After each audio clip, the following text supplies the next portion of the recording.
पण हे सामर्थ्य असताना, अधिकार असताना पण जर माझ्या जीवनामध्ये मी खालच्या पात्रतेचं आणि अडचणीचं जीवन जगत आहे, सैतान याला कारणीभूत नाहीये, देव याला कारणीभूत नाहीये. कारणीभूत ते देवाची लेकरं आहेत की ज्यांचं लक्ष परमेश्वराकडे नाहीये. हालेलुया.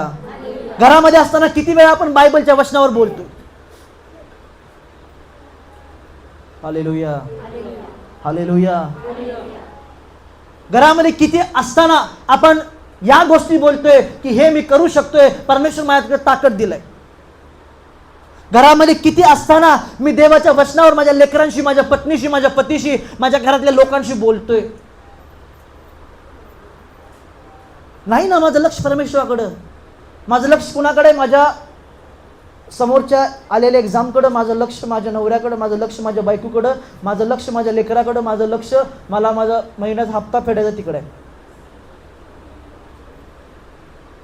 Hallelujah, hallelujah, hallelujah. पेत्र पाण्यावर चालत होता, त्याच्या ताकदीने नाही, देवाच्या कृपेने. समजा रे, आपण आपल्या अडचणीवर विजय मिळवतोय आपल्या ताकदीने नाही, देवाच्या कृपेनं. परंतु जर माझं लक्ष देवाकडं हटलं आणि अडचणीकडे गेलं तर मी बुडणार आहे. Hallelujah, hallelujah, hallelujah. काय माझं लक्ष ख्रिस्ताकडे आहे. परमेश्वर नाही विचारत त्या व्यक्तीला ज्यानं